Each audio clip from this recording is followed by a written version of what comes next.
चमोली के कर्णप्रयाग में कपीरी पट्टी के ग्रामीण शासन प्रशासन की कार्यप्रणाली से इस तरह खिन्न हो चुके हैं कि अब वे वोट का बहिष्कार का ऐलान तक कर चुके हैं। ग्रामीणों की 12 सूत्री मांग है। उनका कहना है कि ये मांगे मूलभूत हैं, जिसकी हर इंसान को ज़रूरत होती है। क्या इन पर हमारा हक नहीं है?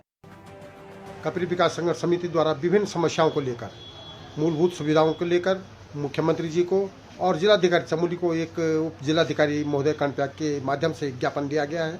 और वो मूलभूत सुविधाएं हमारे क्षेत्र में नहीं है। बिजली, पानी, शिक्षा, स्वास्थ्य, ये सारे मुद्दे हैं और जिनके क्षेत्र के जनता के बहुत लंबे समय से मांग करते आ रही थी।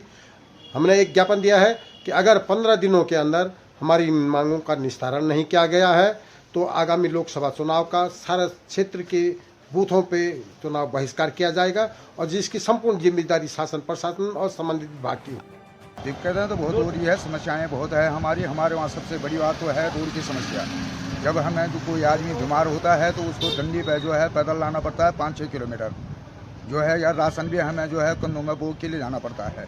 ठीक है, जिससे कि गांव में आदमी भी नहीं है, उससे भी बहुत परेशानियां हो रही है हमें।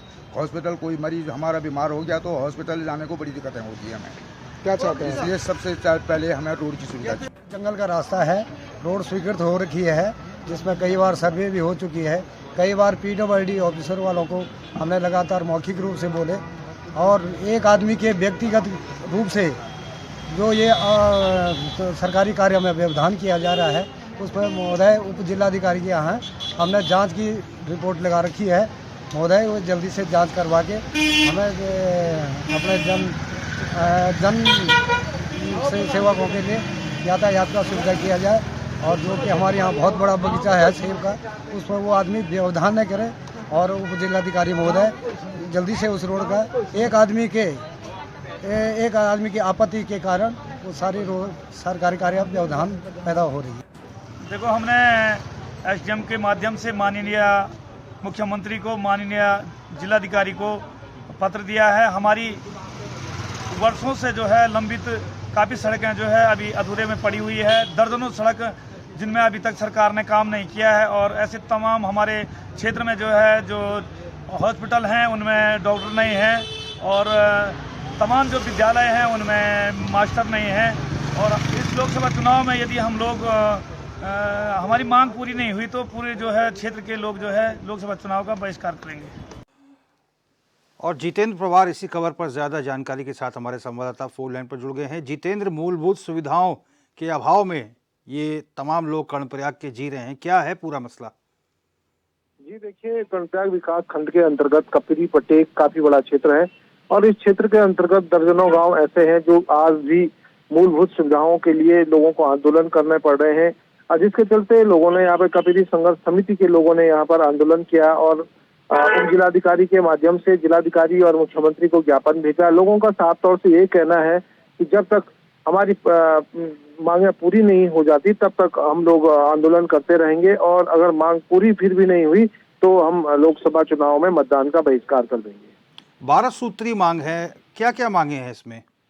जी देखिए, 12 सूत्री मांगों को लेकर जो लोगों ने प्रदर्शन किया उनमें से सड़क, शिक्षा, स्वास्थ्य, इन सभी चीजों को लेकर लोगों ने प्रदर्शन किया है। क्षेत्र के अंदर कई सड़कें ऐसी हैं जो स्वीकृत हुई है, जिन सड़कों पे काम शुरू नहीं हुआ है।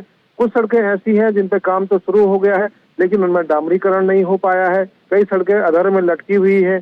और शिक्षा की अगर हम बात करें तो शिक्षा को लेकर विद्यालय तो सरकार के द्वारा खोल दिए गए हैं लेकिन कई विद्यालय ऐसे हैं जहां शिक्षक नहीं है। कहीं शिक्षक हैं तो कहीं छात्र संख्या नहीं है।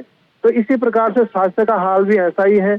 अस्पताल तो बनाए गए हैं लेकिन उनमें डॉक्टर नहीं है, जिसके चलते लोगों को खासी दिक्कतें क्षेत्र के लोगों को करनी पड़ रही है। लोगों के द्वारा समय समय पर आंदोलन भी किए जाते हैं लेकिन आश्वासन के सिवा लोगों को कुछ नहीं मिलता है।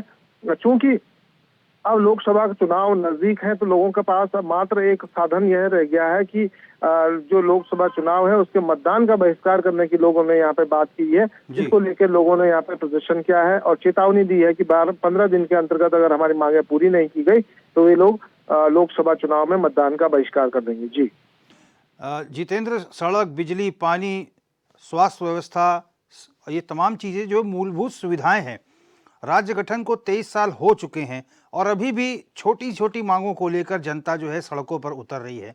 क्षेत्रीय जनप्रतिनिधियों का क्या कहना है? ये चुनाव में आते हैं तो वायदे करते हैं, आखिर वायदे पूरे क्यों नहीं करते? क्यों ये आंदोलन करना पड़ रहा है यहाँ के लोगों को?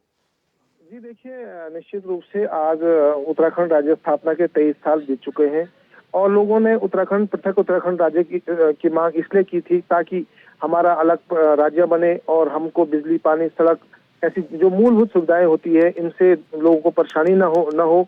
इसके लिए लोगों ने मांग की थी, लोगों ने आंदोलन किए थे। कई आंदोलनकारियों ने अपनी शहादत भी इस राज्य को अलग करने में दी है। लेकिन आज राज्य स्थापना के 23 साल बीत चुके हैं, नहीं राजधानी का मामला सुलझ पाया और न ही लोगों की मूलभूत सुविधाओं को लेकर ये सरकारें कुछ कर पाई।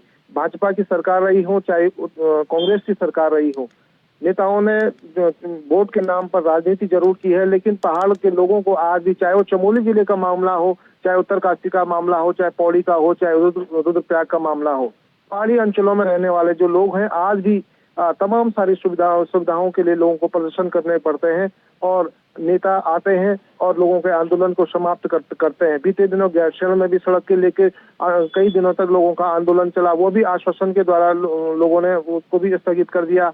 पोखरी में भी नौली धोतीधार सड़क का मामला इन दिनों चल रहा है, लोग कई दिन से यहाँ पे आंदोलन कर रहे हैं, लेकिन बात वही है कि सरकारों के द्वारा सिर्फ आश्वासन दिए जाते हैं और यहीं पर जनता बेबस नजर आती है। जी धन्यवाद जितेंद्र, हमसे बातचीत करने के लिए और दर्शकों तक जानकारी साझा करने के लिए।